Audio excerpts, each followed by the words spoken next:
All right, how are you doing? It's episode 3, and you're doing it remotely today.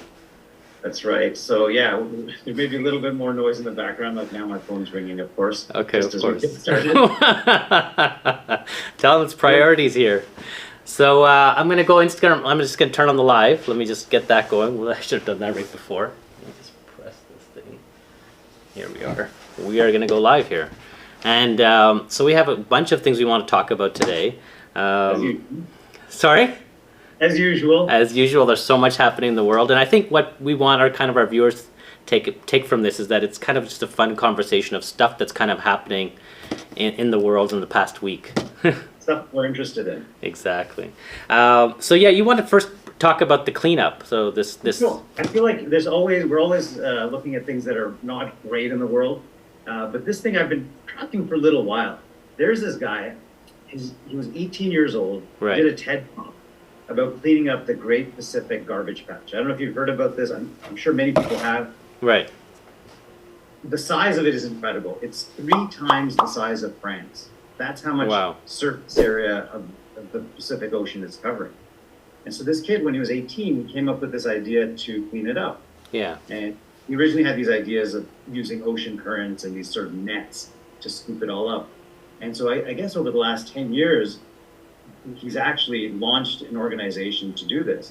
And they've gone through successive iterations and different things. So they're on what they're calling System 3. Let me just play that. I think we have a little clip, right? Should I play that now? Yeah, just one quick second. I'll just do that. So Jenny is a 800-meter long floating barrier which we tow through the water. The barrier is 3 meters deep in the water. It's completely open at the bottom, which is important because it allows fish to escape, and it has flotation along the top, which helps it to keep its shape. And it's connected at each end to one of these vessels, the one that I'm standing on here, and also the vessel that you can see behind me. Those vessels are moving ahead at a very slow speed. It's about 1.5 knots, which is less than 2 miles an hour. This is the whole thing, the actual contraption they've created. Yeah, I sent you a photo. If you could put that up as well. I just want to... we'll add that right in because I don't have it right up. Right. It's easily accessible, but I'll add it for the viewers.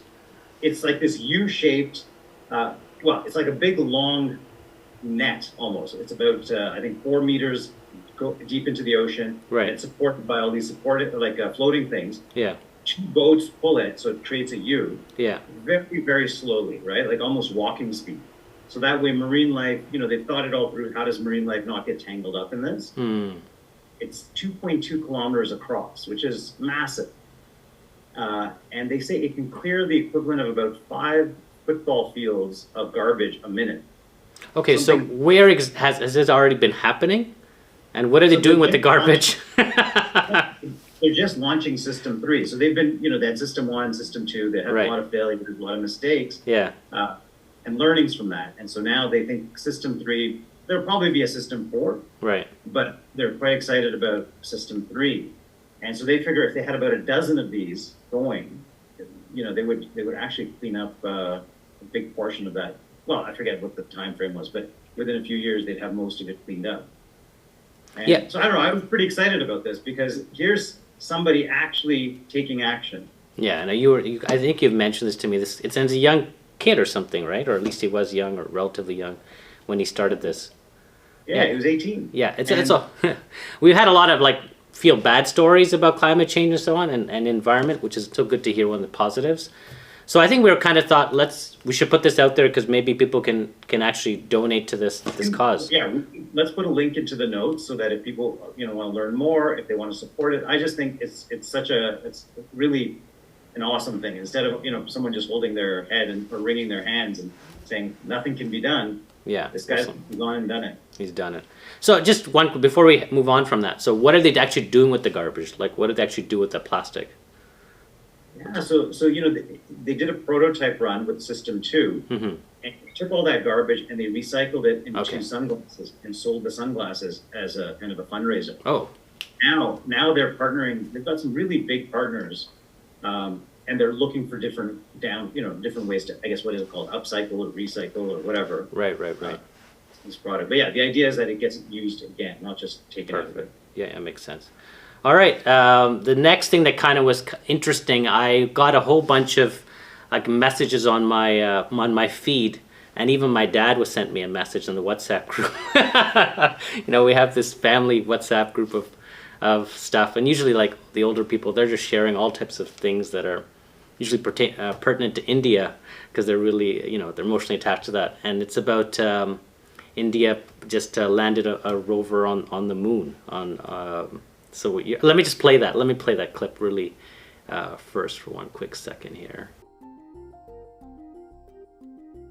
This success belongs to all of humanity, and it will help moon missions by other countries in the future. I am confident that all countries in the world, including those from the global south, are capable of achieving such feats. Okay, I think you got the idea there. Like, so first, what's your thoughts about this whole thing? Oh, hang on, let me. Ever since I was a kid, I've been excited about space and getting to know. So this is fantastic. It's great to see. Yeah. It's just good to see all this activity happening. Mm-hmm. And I guess as an Indian, it's kind of cool. You feel more connected to it. Maybe not as much as my dad or your dad, right? I think they were kind of losing their minds about it. That's I think the more interesting thing to me is that, okay, they're the fourth nation in the world. It's not like, but the amount of coverage this thing got was like we just landed a man on the moon. Like I felt like, well, okay, I don't know, it just speaks to India's soft power, or to India's diaspora, that's just so relatively powerful, that this was on like CBC and this was on, Washington Post. Like, I don't know. It's pretty good news, because considering Russia just crashed, just shortly before, they're trying to do the same thing. Okay. Country, South, the South Pole, like it's kind of cool. Right. Yeah. It does still capture the imagination, right? That we're landing on the moon. Right. Yeah, let's see what, it looks like they're sending apparently they're sending another, my dad was just telling me they're sending a rover around the sun now, and so, I mean, it looks pretty exciting for the Indian Space Agency, but I thought the bigger picture about this was kind of just interesting about how much pull like India's having, because it's almost outsized, kind of an outsized amount of media coverage. I thought that's my personal thing about this thing. Even though I thought it's remarkable, but how many things are remarkable that are happening that don't get that type of coverage? That's all. That's a good point. Now, do you think it's just our circles? Like, yeah, I was inundated from my family as well with news stories about this. But if you're not Indian, like, I don't know. No, but I'm saying this was playing on like every major news network. That was quite impressive to me, that was playing that much on every news network. This just spoke to me. And, Modi doesn't seem like a very charismatic guy, but this guy's like a rock star. He speaks like a major Indian accent. Nothing interesting, right? No, but I'm surprised that he has that type of pull. Like, it's nothing that he was speaking that was just that amazing, but people are like, oh my God, this is incredible. Maybe let's touch on Modi for a second here, okay? Yeah. So, I know, I thought it was very nice that he said, this is kind of good for everybody. Yeah, he did say that. When you're talking about India trying to include the global population. Right. But is that really him, or is that politics? Right? Like, because I also hear a lot of negative things about him. Yeah, I have a lot of mixed feelings. I think we got to do maybe do a little episode on that. But I'm much more that this guy's an authoritarian figure that is probably good with relating to the common person. But whether he's directly responsible for some of these huge achievements, I'm not 100% sure it's him, right? Like, or India's like, economic miracle. I mean, I'm not sure it's necessarily him. It's right place, right time. Exactly. Yeah. So. Well, I don't know. Like, growing up, I remember a lot of people would say a country like India needs like a benevolent dictator, right? I don't know. Is he that? Yeah, we were talking about this last week. That it just seems people want the person who's going to kind of tell them what to do, and it just seems like authoritarianism is in fashion right now. But so, is it in fashion now, or is that? I don't know. Like, you look at China too, right? Yeah. China in what 20 or 30 years went from fairly low standard of living to a fairly high standard of living under authoritarian type of government. Like, are there advantages to that kind of governance? Yeah, I think it's like fast decision making. Like that was the interesting thing. Like maybe there's none of this kind of like half measures. It's either something and there's a quick decision and all the way or no way. So I think that's like, you know, in our systems with a 4-year cycle of That's constantly having to get reelected. Yes. Can you really do any, you know, can you take unpopular decisions like short-term pain for long-term gain? Like, I don't think any politicians can do that. That's true. That's exactly true. Yeah, I think that might be an advantage of that type of system. But over the long term, let's see. Like, you know, they always say that democracy kind of in the end wins. I don't know. Or You know, I mean, not for me managed personally- democracy or half democracy. Like, Yeah, well, I would happily trade slower progress Yeah. for freedom. exactly. Yeah. Right? To me, that, yeah. So yeah, let's hope democracy or some form of freedom continues to. Or yeah, or maybe- capitalism versus, you know, managed socialism. You know, it sounds like capitalism leads to more ideas and innovation, which over the long term wins. But, you know. Actually, sorry, you know, I just read a story this morning. We're talking about India.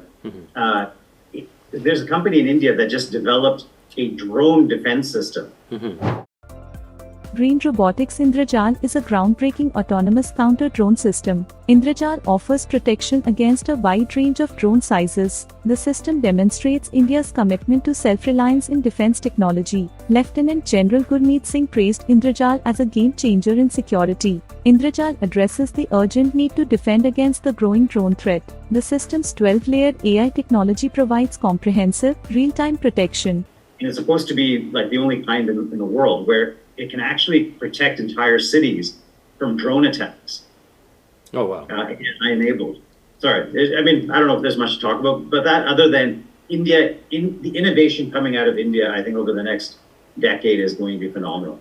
You know, just the number of people that are there, 1.5 billion people, and, you know, we already have an expertise in IT. I just think we can see a lot of new stuff coming out of it. Yeah, no, for sure.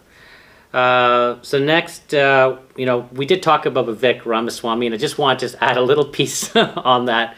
We had some interesting conversations with our friends after the last episode, and this is Your new rap? Yeah, the rap actually showed up in our last episode. We actually like put that. No, I'm up saying there. you do a new one. No. He didn't put a new rap, but it was interesting. I just listen to this and then tell me what you think. We had this part here. Donald Trump, but is there, do you think, a very real Oh, possibility here. of a VP nom with Listen to Donald this, Trump listen for to Vivek this. Ramaswamy? No, because his skin color's brown, and it's today's Republican Party. And I hate to be that blunt about it, No, but I I would be appreciate it. surprised to see any. Hey, you know, look, to see that type of diversity on a Republican ticket in 24, I just think is highly unlikely for where the politics Okay. are. It's shameful to acknowledge that, but it's a. He's saying this right on like cable news, ex-congressman, but it's so clear. I love that he just was very blunt here and just said it. Said it like it is. So yeah, just I thought you should hear that. I guess it's the kind of thing everyone's thinking. Yeah. But someone actually go on TV and say it. And say it. That's interesting. That's what. Do Yeah. you think acknowledging it makes racism worse or better? No, I think it makes it. I think it makes it better because let it just be out in the open. Because here we're trying to like skirt around the issue that is this guy gonna make it or not? But like we just say it. Look, see what it is, and now people can think about their own reaction about whether or not they're gonna vote for this guy and why is that? Is it because of his policies or is it because of his skin color? So I think it's very useful. But is it in a way making it acceptable? Yeah, it depends on the viewer and what the broadcaster was going to say about that. She said, "Oh yeah, that's great. Yeah, of course not. We're not going to vote for him because of." If she's kind of agreeing with that racism, then that's a problem. But Yeah, depends I think on what they the both context kind of said, "Oh, it's too bad. It's Yeah, too bad." But yeah. that's the situation. yeah, exactly. Yeah. Go ahead. From that point of view alone, I would like to see him on the VP ticket. Yeah, Right? it would be. Break that stereotype or break that whatever. Yeah, it's just. I mean, I think it's going to happen, but I don't think it's going to happen on the Republican ticket. I think it's going to happen on a Democratic ticket. We're going to see a brown guy, or brown woman come forward. It's going to happen. But I'm not sure the MAGA crowd's ready. That's all. You think as president? Yeah, it's going to happen. I think it's already. I mean, we've already had the VP, right? Yeah, exactly. And we have other, Indians origin people already leading huge companies, Google and Microsoft. So it's just a matter of time. Well, we talked about it last time too. Well, actually, let's talk about immigration to Canada. Yeah, let's talk about that. We had somebody bring this up to us. Yeah, I want to talk about it in two different contexts. So one, okay, well, because I want to talk about it in terms of population, just how the world population is going to change in the future, but then also what that means for Canada, and sort of a more immediate thing.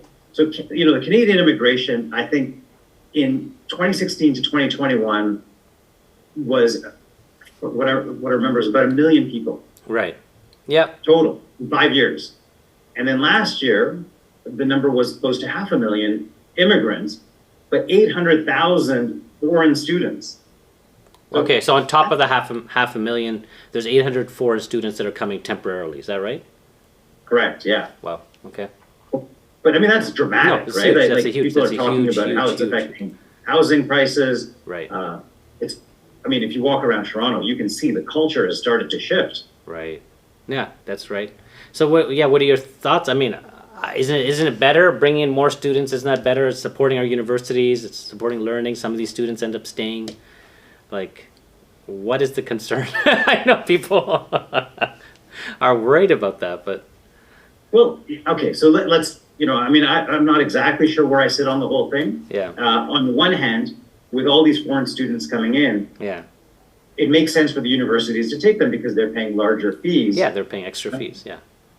Is that making it more difficult for, Canadian kids to get into university? So I actually don't know the answer to that, but I've heard it's become more competitive. Oh, I mean, I thought that they're paying way higher fees, and they're basically buying a spot, for example, and so I don't know if that's actually taking away a spot, but because the universities can now use that money for Canadian students. Yeah, I know universities have grown a little bit, like they've added capacity, but I don't know if they've added that much capacity. Well, I guess not. They're not all coming for universities. A lot of them are coming to these private colleges, right? Which that's an issue in itself because some of those are basically scams. Oh, yeah, interesting. Yeah, I've seen it a lot in Brampton where I have a lot of students coming here, but I haven't thought much more than that. I think in general, immigration is, people are concerned about that. If can the country accommodate all these new immigrants, which we're all a nation of immigrants. So I'm not 100% sure what the right answer is, but it does seem like there's a lot more immigrants coming in than before. And the other thing I've also read is that a lot of, and I don't know what the number is, but I think it's pretty high. A lot of immigrants actually don't end up staying, partly because we really haven't been able to accommodate them, right? Again, housing is very expensive. It's not easy to get a job, right? We still have this thing with Canadian experience, like Canadian companies want you to have worked here. But maybe that's not right. Maybe that's right. Maybe that's nothing wrong. Like if you can't make it here, then maybe you have to go back. I'm just saying that it's not necessary that it has to work. If not, everyone's maybe not a good fit. Right, agreed. But maybe we're wasting a lot of resources. Yeah. Right? And just the human toll. Like maybe we have to be more selective in choosing the immigrants that will fit, right? So making sure we have jobs available for them, and making sure that we have services to help them actually, assimilate. I just was talking to an Uber driver. This is this is where you get to meet a lot of the new immigrants or even new students. But he had just come, 6 months ago, 9 months ago. Couldn't necessarily get a job to make it work. So he's driving Uber. He's like, you know what? I can make way more money or was better lifestyle back home in India than being here. Like he's barely making ends meet. So he's going to go back. He was trying it out. Looks like it wasn't going to work. So I just think there's a number of people in that boat that doesn't. They come back. They come with the thoughts that's going to be really rosy and green grass here, but they realize that it's a really hard slog, and it's difficult to make ends meet. especially if you're driving like Uber. Like that's not an easy, not an easy gig. No. I guess that, it is something that we have to, I think we should do a better job of. I think bringing in immigrants is fantastic, but, it's really disruptive to people to promise them something and then they show up and I don't know who's making those promises, but there is sort of this implicit promise coming here for a better life. Right. Well, when it works out, it's an amazing story. Right? Like for our parents, or I'm sure a lot of people it has worked out for them really well. So I wanted to also talk about it in terms of, because we were talking a little bit about population collapse, like is that something that's going to happen or not? Yeah. And there's some disagreements on it, but I think what I guess what the UN is predicting is a lot of the developed countries' birth rates and natural population growth will go into decline, but out of like India and Africa, or South Asia, let's say, and Africa, will continue to see increases in population. So the only way most of the, I guess, let's just say the developed world will continue to grow is through immigration. Yeah, that's exactly. I think that's for sure going to happen, and they have to take immigrants. So this is maybe why, countries like, Japan or whatever that have very low immigration, or even probably Germany. I think Germany's taking a lot more, but definitely Japan is not taking in immigrants, and they're slowly dying. Like the country's dying because they need some of those new workers to come in.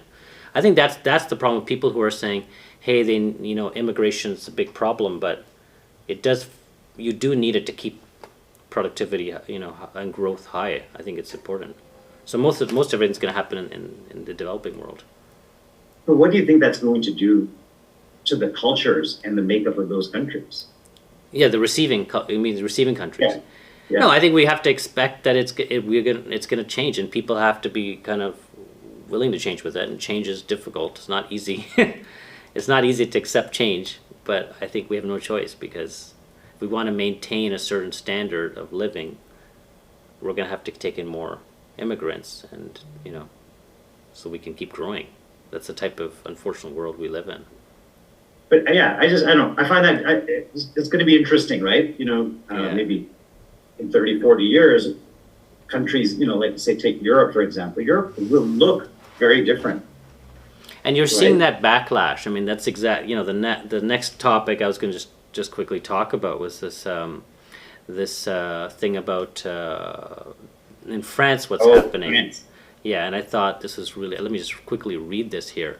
The French Education Minister Gabriel Attal announced that Muslim girls will not be allowed to wear the abaya, a loose-fitting, full-length robe in schools. Headscarves are already banned in French schools. Mr. Attal argues that secularism means freedom to emancipate oneself at school. But people are saying that, that the left is calling the government the clothes police. But yeah, this is basically these are types of backlash that are happening. This is exactly why this is happening, because so many immigrants are coming to bring their culture, and people who are here are just not ready for that change. Okay, so my thought on this may be controversial. Say it. So I believe, well, maybe, okay, this part's not controversial. I believe in honesty. And I think that every country has the right, I believe, to decide what its immigration policies are and what the cultural policies are internally. Right. They need to be upfront. If France says, look, this is our culture, we do not want you doing this. Mm-hmm. So then any new immigrants coming, they have the decision. Like, they can make their decision that, okay, I'm a practicing Muslim, but if I go to France, I'm not going to be allowed to do this. Mm-hmm. Then they can choose to go somewhere else. Mm-hmm. Right? I think it gets a little weird once, you're like, okay, yeah, guys, come on in. We need immigrants. But, now that you're here, no, we don't really like that. We don't like what you're doing. Yeah, so they're being upfront, is what you're saying. You're okay with them being upfront. But I don't know, was France always upfront? Like, I feel like this is, I don't know when you make that change, but like they're kind of trying to be upfront now by putting into laws. But France already has a large Muslim population. Yeah, it's a bit. I think it might be something like almost 5 or 10% of the population. from Algeria or something. Like it's significant, like huge population. So yeah, this is why there's issues. My controversial thing, I guess, really is I don't believe in the Canadian immigration philosophy of a mosaic. Yeah, I actually prefer the melting pot. Like, hey, you come to this country, you are now part of this country, and of course, cultures still change, but by and large, you're supposed to abide by the values of the country you're coming to. Yeah, so I think America's done a good job, and that's why they have less of this, like, division. Well, you see, there's some division now, but generally you don't have a division based on ethnic backgrounds like we do in Canada. Like, for example, in Quebec, you have this whole separatist and separate identity piece, and the West has their own identity, and Alberta has their own identity. I think it's all because of the mosaic. I think mosaic has contributed to that. So I think it's definitely a good idea, but we are in effect, in some ways, because we even talked about India on this on this episode, is that we're still bringing up stuff that from our cultural background. So I mean, we're somewhat guilty too, I would have to say. We've grown up in this mosaic, right? Yeah. I find my cousins in the U.S., I don't know how yours are, but yeah, they feel a lot more American. Yeah, they might say I'm first American, or like, yeah, we're not like. Exactly. I think it's showing up. It's showing. That's exactly. We should think about how we portray ourselves as Canadians and in society, and how much of that Indian stuff or whatever other stuff that we bring from other places shows up. It's interesting now that you just brought that up. I didn't even think about that. Yeah, and I guess partly like we are visibly Indian, so I think that does create a bit of separation, I guess you could call it. Mm-hmm. Whereas, I don't know, if we white passing, it might be easier to assimilate. Yeah, that's true. That's true. While we're just talking about this, I just thought of, what do you think about when you see a brown person saying they're from, like, specifically makes say that they're from Pakistan, or like they're from Sri Lanka, or they're from Bangladesh or something like that. Whereas, we're in effect pretty much all Indian, but they make it a point to say, hey, we're not from India, we're like from a different country, when really we're kind of talking about South Asian culture. I don't know, I think that's okay. Like, if we were from Bangladesh and people kept saying, hey, you guys are Indian, I would say, well, yeah, I'm South Asian, but I'm actually from Bangladesh, right? Right. Like, yeah, I kind of feel, okay, I feel like we're, again, dividing. This whole thing about dividing and people trying to make divisions, and it's like, we know what you mean. We don't need to. All right. That was a good point. I mean, when we were younger, like, everyone was, I don't know, like Asian people, we weren't really too fussed whether they were from China or Korea or Japan. Like, I don't know, you look Chinese, right? It didn't matter. But it's kind of, I can understand that, right? It's a different culture, it's a different language. Yeah. Okay, I guess so. I mean, I know that Korean people don't like to be called Chinese because it's quite different. It's very different. But I always thought that it's very similar. But yeah, maybe you're right. I can't. It's hard to be in their shoes. Like, what does a Pakistani person feel like when they're being called an Indian? What do they think about that? But okay. I want to talk about the Dalai Lama. I just listened to a really interesting article in The Economist about this. But basically, what's interesting about this guy is that he's 88 years old now, and he actually had a vision. He's lived to 113, but let's just say he probably at the end of his life. But he has to. What's happening now is a very interesting conversation about who's going to be his successor, and so apparently the Dalai Lama gets to choose his own successor. He gets to decide who he's gonna reincarnate into. And really? Yeah, he has this power to kind of say that. Okay, but doesn't he say, oh, I'll be born in this village, or like it's something more, it's not like this person specifically, right? Yeah, he will kind of pick it out. He'll say this is it. Right. And so what he's been playfully kind of doing right now is he doesn't want to let the Chinese government know, because if the Chinese government knows this, like they did to the Panchen Lama, I think about 8, 9, or 10 years ago, they found this. They had found the kid who was the next Panchen Lama, and the Chinese government basically kidnapped that kid and made him disappear and installed their own puppet Panchen Lama.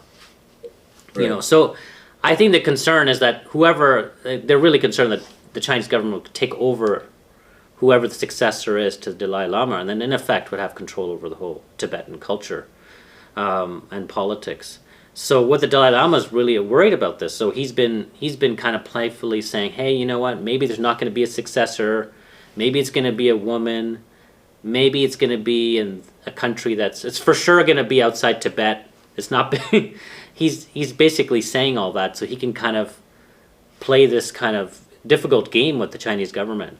So I think it's gonna be a very interesting thing to happen once his death happens. It could even be that they have found somebody already, and they're already grooming that person, that kid, so that by the time he dies, the kid's already like 10, 12, 15 years old, so that there's not like a void where something bad could happen. Oh, that kind of goes against their theory, right? That like, how is he reincarnating himself into a 15-year-old? They have a different word for it, that he said that he could just transfer his godlikeness, his powers, or how do you want to call it, transfer it to somebody already while he's living. Which, yeah, again, these are all make-arounds. Like, I don't know how this exactly could happen, that one could do that. You have to have a lot of faith in the religion to believe that you could just transfer and reincarnate into somebody else. But maybe they have to go look for somebody who's suitable, meets the criteria, and then they groom them and so on and so forth. Yeah, I mean, honestly, this kid will have to be born in a country like the U.S. Yeah. Right? That's the safest place. Exactly. Yeah, that's what. And so it looks like a lot of countries are courting the Dalai Lama to come and have your successor born in my country. Obviously, it's going to raise the ire of the Chinese government. That's the issue. Well, India could be a very safe place, and it's closer to home. Yeah. Well, let's see. Apparently the Dalai Lama's been making trips to Ladakh. He's been making a lot of trips there, which is on the it's in little Tibet. But there's been, skirmishes between Chinese and Indian forces already. So I don't think any military stuff could happen, but it's definitely going to be a sore point between the two countries. Let's see what happens. Yeah, I think we're going to see more and more conflict between those two countries. Yeah, because I think it looks like India will eventually overtake China, and in terms of GDP, but it will probably take another 20 or 30 years. I think we shouldn't rule China out just yet, but yeah, the demographics are definitely in India's favor. Yeah. And the political, whatever geopolitical situation is in India's favor as well. Yeah. I want to quickly chat about, we usually talk about Trump, so let's just come out there. One of the things, sorry? We have to talk about Trump. Yeah, just for a few minutes, because what interesting thing that has come out is this 14th Amendment. It's the idea that there is a law that one cannot hold office if they have led an insurrection against the government. Right. What's your thinking? So yeah, participated. What do you think? What do you think about this? How possible is this to happen? I was reading about that, and well, again, I know. Again, I would love for it to be true, but I even read that you don't have to be convicted of insurrection. No, you don't have to be convicted. But there's no way that's not going to go to court. It'll be immediately challenged, and so it'll have to go to court. And I feel that unless he's actually convicted, I don't think the 14th Amendment is going to matter. It's going to likely go to Supreme Court, and all it takes, this is what's really interesting, it just takes one Secretary of State of a particular state to say, you know what, we're not going to put Trump on the ballot. We're not going to allow Trump to be on the ballot in our state. And then it has to go, you're right, it's going to go to Supreme Court. And the question is, does anybody have the guts to actually do that? Because, we have a relatively short time period for this to happen. But what's interesting is that a lot of conservative scholars are saying, hey, this has some legs. Like, this is a very valid argument. But the question is, do we have enough time and do we have guts to make this happen? Because you're right, it's going to it's going to be something that's never happened. Right. Yeah, I guess, was that really an insurrection? Right? Like, and I don't know how you define that, right? America is this massively powerful country. And I don't know, how many January 6th rioters were there? Like, I don't know, a few hundred? I think they've done a few thousand people have been charged. I think 800 people have gone to jail for crimes. You know what I'm saying? Like, it's hard to properly believe that they had any chance of being successful. Yes, I don't know. I mean, I hear that they were minutes away from like capturing some of the Congress people. Like, I think this is the thing. Like, it was like a fine line between. You're right. Like, it looked like just a tour or something. What people are saying, like, or just a mild scuffle or whatever. No, but I would say it was a mob. Yeah, a mob attacking the Capitol. Crazy mob. They were doing some crazy things. Yeah. But can you call that? I don't know. All right. If you had captured even one congressperson, right, and killed them or whatever, or even captured them or hit them or something, you would probably have stopped the certification of the election, like that night, which was the issue. Then that would have thrown in the government into pandemonium, and they would have to, like, the whole idea was they wanted to call like emergency powers, like Trump to call, okay, you know what? There's a mob going on. I'm going to call for emergency powers to like stop the government at this moment, because we have to figure out who's actually going to do the votes. Are the votes correct coming from the state? So I think we're a very fine line. Now, whether that could have happened or not, and what the safeties would have happened, we don't know. I do feel, though, as an example, he should not be allowed to run. I guess. I would agree that he should not be allowed to run because of that, because we have to set some examples, right? Like, that this kind of behavior, we really can't tolerate. Yeah, exactly. Yeah. Let's see what happens. We'll keep everyone updated on that.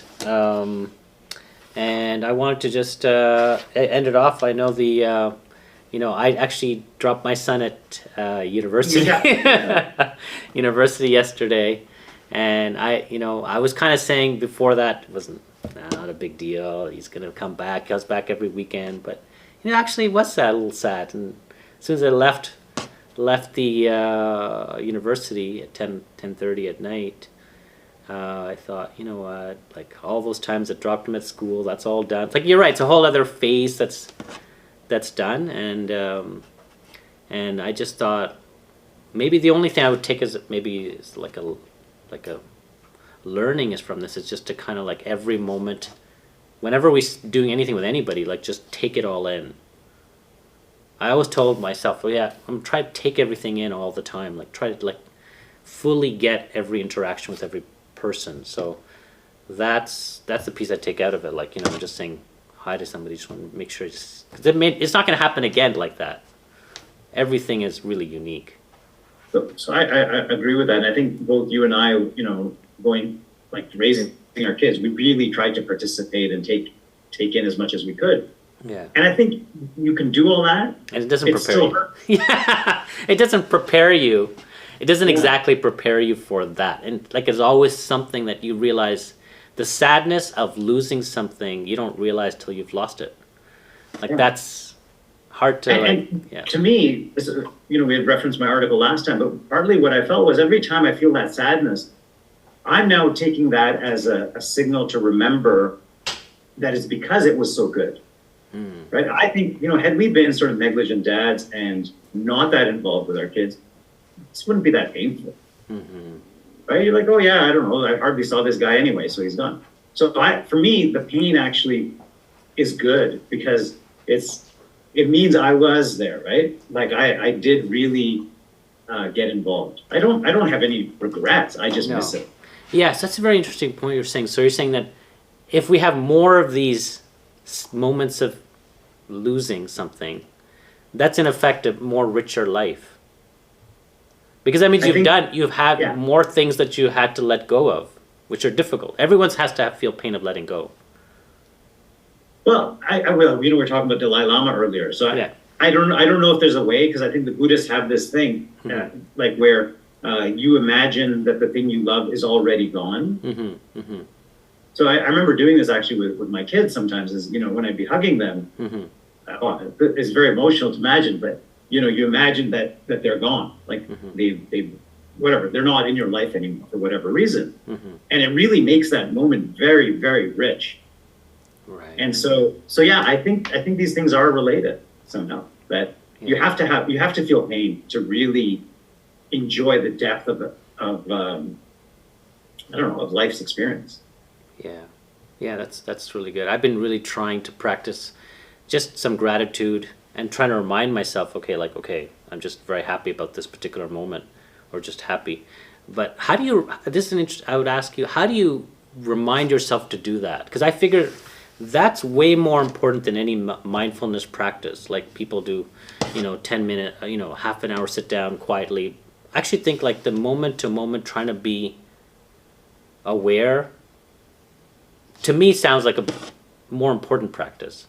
Like that literally is mindfulness though, isn't it? Yeah, in their day to day. I'm just saying that rather than having a discrete amount of, hey, I'm just going to sit down, close my eye, quietly close my eyes and watch my thoughts or whatever. I mean, I just feel like it might be training your brain, but what we're doing is living is right this second. Like the day to day stuff, that's the part to kind of deal with. Yeah, no, I agree. It's practice, right? And I think maybe that 10 minutes helps to train your brain to practice to do that. Yeah. But how real mindfulness is always being, well, it's hard to always, but being as aware of the present moment as you can be. So do you have any tricks? Do you have anything that you do to kind of to remind yourself? I guess one of those is these little triggers, right? So I think right now, the one that, for me, is, the moment I recognize that I'm missing my daughter, it just, I don't know, I try to use that as a way to remember how grateful I am for having had, the experience I did have during those 18 years, but now I still continue to have new experiences. They're different, and I miss the old ones, but even the new ones are really, really great. Yeah. And so that's what I was saying in the article, is that pain, or, there's a difference between pain and suffering. So that pain now for me is just a reminder to do that, to reflect on how fortunate I have been. Yeah, that's well said. I think we are good. What do you think? Was that's good for this week. Episode 3 wrapped up. I hope everyone enjoyed it. A couple of small things. You have your channel on Medium. Where could they find you? What's your handle? It's something funny, but let's just put a link in there. We'll put the link in. And, I haven't been writing as much as I want, but I'll be writing, maybe a couple of articles a month. Yeah, and if anybody has any comments, we'd love, you to share with us what's working, what's not working, what you like listening to, and we'll probably bring on some of our friends as guests as well. That'd be just to hear what they're saying. Awesome. All right. Okay. All right. Take care. Okay. Bye. Next time.